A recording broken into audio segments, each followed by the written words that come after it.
सभी को नमस्कार। पंचतत्व ज्योतिष में आप सभी का बहुत बहुत स्वागत है। जैसा कि आप देख पा रहे हैं कि आज का विषय जो है वो कोरोना जो वायरस है उसके ऊपर है और उसके लिए प्रेडिक्शन और उसके लिए जो जो हम रेमेडीज़ कर सकते हैं उसके बारे में इस वीडियो में हम चर्चा करेंगे। कोरोना जो वायरस है उसने अमूमन विश्व के हर देश को अपने चपेट में ले चुका है। भारत के परिप्रेक्ष्य से क्या होगा, आने वाले समय में क्या होगा, ये सब कुछ जानने के लिए हमें भारत की जो न्यू ईयर की कुंडली है, जो गुड़ी पड़वा जिसे हम कहते हैं, उस समय की जो हमने कुंडली ली है उसके अंदर कर्क राशि से लग्न उदय हो रहा है और कर्क राशि का जो लग्न उदय हो रहा है, यहाँ पर हम देखेंगे। पहले तो हम ये जान लें कि एक्चुअली में कोरोना वायरस या कोई भी वायरस क्या चीज़ है, ये कौन से प्लैनेट को गवर्न कर रहा है। जब हम इस बारे में बात करते हैं तो हम कोरोना वायरस से जान पाएंगे ये कौन सी ग्रह की क्वालिटी को गवर्न कर रहा है। तो कोई भी ऐसी चीज़ जो छुपकर हमला करे, कोई भी ऐसी चीज़ जो अनदेखी हो, कोई भी ऐसी घातक चीज़ जो हमें दिखाई ना दे, संसार में या ब्रह्मांड में कोई भी ऐसी वस्तु जो हो परंतु दिखाई ना दे, जिसका अस्तित्व हो परंतु दिखाई ना दे, ऐसी सभी वस्तु राहु नाम का जो ग्रह है वो गवर्न करता है।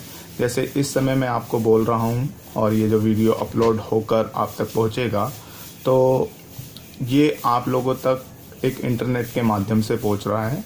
ये जो इंटरनेट का जाल है ये भी एक तरह का राहु है। ये कम्युनिकेशन जो बीच की जो तरंगे हैं जो मेरे द्वारा आप लोगों के कानों तक पहुँच रही हैं, ये भी राहु है, जो अस्तित्व में तो हैं परंतु दिखाई नहीं दे रही। तो यहाँ पर राहु की चर्चा करना बहुत ही ज़्यादा ज़रूरी है। राहु यहाँ पर आप देखेंगे तो ये कुंडली का 12वां स्थान है। 12वां स्थान हानि का होता है और व्यय का भाव होता है।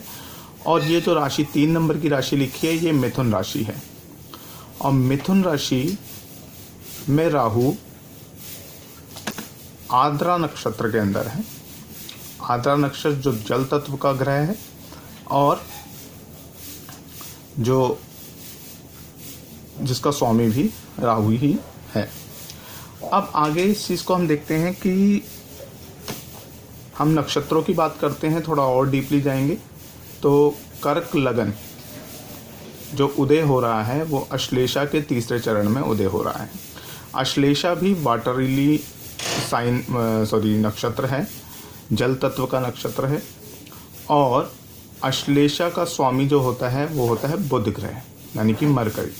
और मरकरी को जब हम देखते हैं कि इसकी लग्न से स्थिति क्या है तो वो हम देखते हैं तो ये 1 2 3 4 5 6 7 और 8 अष्टम भाव यानी कि मृत्यु स्थान में अश्लेषा नक्षत्र का स्वामी जो बुध है वो आकर बैठा है। अब यहाँ पर और स्थिति साफ होगी कि बुध कौन से नक्षत्र में है। बुध यहाँ पर शत तारका यानी कि शतभिषा के दूसरे चरण में है। ये भी वाटरली साइन है, ये भी जल तत्व का है और इसका जो स्वामी है वो राहु है और राहु यहाँ से अष्टम का स्वामी 12वें गया हुआ है यानी कि और भी ज़्यादा प्रॉब्लम की जगह पर ये गया हुआ है। आइए हम तारा चक्र के हिसाब से चेक करते हैं कि अश्लेषा नक्षत्र से जब हम राहु के नक्षत्र आर्द्रा तक जाएंगे तो कौन सा नक्षत्र आएगा। हम जैसा कि जानते हैं कि जन्म संपत्ति विपत्त ये जो सब चीज़ें हैं ये हमारे तारा नक्षत्र तारा को गिनने के लिए है। जब हम लग्न यानी कि स्वयं यानी कि भारत को जब हम राहु के नक्षत्र क्योंकि राहु कोरोना, मैंने बताया कोरोना या कोई भी वायरस या कोई भी हिडन एनिमी वो राहु है, तो क्या होगा, तो ये कितना घातक होगा या कितना सही होगा, तो कौन से तारे में आ रही है तो उसको जानना जरूरी है। राहु आद्रा नक्षत्र में है और लग्नेश कर्क राशि का है और कर्क राशि अश्लेषा नक्षत्र के अंदर आती है। जब हम अश्लेषा नक्षत्र से आद्रा नक्षत्र तक जाएंगे तो हमारा वध तारा आता है। वध तारा आना ठीक नहीं होता, क्योंकि ये जीवन, मृत्यु, गंभीर बीमारियों, आपदाओं और दुर्भाग्यों का खतरा देता है। इसके बाद हम अश्लेषा से ये शततार का नक्षत्र, यानी कि जहाँ पर मरकरी बैठा है, जहाँ पर अश्लेषा का स्वामी खुद बैठा है, तो उसकी स्वामी की स्थिति है। जब हम अश्लेषा से शतभिषा तक भी जाएंगे तो भी हम देखेंगे कि अश्लेषा से शतभिषा तक जाने पर भी वध तारा आ रहा है। तो दो जगह से अगर हम चेक कर रहे हैं, लग्न के नक्षत्र से जब हम चेक कर रहे हैं मरकरी के नक्षत्र को और राहु के नक्षत्र को, तो ये स्थिति वध तारा में आ रही है। वध तारा बेसिकली मैंने आपको जैसे बताया कि जीवन, मृत्यु, गंभीर बीमारियों और आपदा और दुर्भाग्यों का खतरा प्रदान करता है। तो स्थिति जैसा कि दिख रही है, तो वो स्थिति ये कही जा सकती है कि स्थिति आने वाले समय में ठीक नहीं रहने वाली। जो भारत का जो वर्ष कुंडली है न्यू ईयर की, इस साल की, वो ठीक नहीं रहने वाली। आगे और चलते हैं और विस्तृत चर्चा करेंगे। यहाँ जो कुंडली को सपोर्ट देने वाला ग्रह है कोई भी, आइए पहले देख लेते हैं राहु ने असर हमारे रेस्पिरेटरी ट्रैक पर ही क्यों डाला। तो रेस्पिरेटरी ट्रैक पर डालने की वजह यह है कि जो मिथुन राशि है वो हमारी रेस्पिरेटरी ट्रैक और हमारे जो उसको जो बोन, लंग्स को जो बोन बचाती है, जो सेव करती है, उस पर इसका असर रहता है। तो गले में खराश, गले से रिलेटेड प्रॉब्लम, जब किसी धुएं को जल में मिला दिया जाएगा, मैंने आपको बताया कि आद्रा नक्षत्र जल तत्व है और राहु एक तरह का धुआं है। जब आप एक धुएं को जल में मिलाएंगे तो स्थिति एक ऐसी दूषित हो जाएगी, जल ऐसा दूषित हो जाएगा कि उसको साफ कर पाना, उसको ठीक कर पाना मुश्किल रहता है। तो यहाँ पर जो स्थिति है राहु की वो बहुत ही खराब है। और जो बड़े ग्रह हैं, जो स्थिति खराब हो रही है वो बड़े ग्रहों की वजह से खराब हो रही है, जो सपोर्ट देंगे ग्रह। हम देखेंगे राहु और शनि, राहु और जुपिटर का संबंध और राहु और मंगल का संबंध। देखिए, राहु को कंट्रोल करने वाली दो चीज़ें हैं, चंद्रमा कंट्रोल कर सकता है या फिर मंगल कंट्रोल कर सकता है, और जुपिटर भी कंट्रोल करेगा। तो इसलिए हम देखेंगे कि यहाँ पर जुपिटर गंडाक में है, बिल्कुल चेंज होने की स्थिति में है। जब हम 24 मार्च की बात कर रहे हैं तो जुपिटर 30 मार्च के आसपास 6 बजे सुबह मकर राशि में आ जाएगा, वो भी नीच अवस्था में। जब नीच अवस्था में जुपिटर आ जाएगा तो अपनी शक्ति को और कमज़ोर करेगा। और जो बड़े ग्रह हैं उनकी स्थिति षडाष्टक बन रही है। षडाष्टक यानी कि 6 एक दूसरे से 6 और 8 का योग बना रहे हैं, जो भी स्थिति बहुत ज़्यादा रोग और मृत्यु का कारण बनने की हो रही है। देखिए, राहु यहाँ से और शनि यहाँ से हम चेक करेंगे तो 1 2 3 4 5 6 7 8 अष्टम भाव में है। और यहाँ से राहु, शनि से राहु 1 2 3 4 5 6, तो षड अष्टक योग बन रहा है मंगल और राहु का। जुपिटर भी यहाँ पर जब दोबारा यहाँ पर आ जाएगा तो केसेस, जो मामले हैं, वो बढ़ना शुरू हो जाएंगे। और जैसा कि अभी मैंने वीडियो बना रहा हूँ तो 30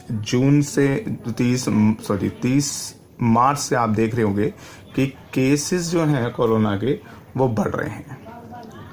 तो ये स्थिति बहुत ही खराब है। इस वक्त देश को नीतियों की ज़रूरत है और उनको पालन करना हम सबका कर्तव्य होना चाहिए।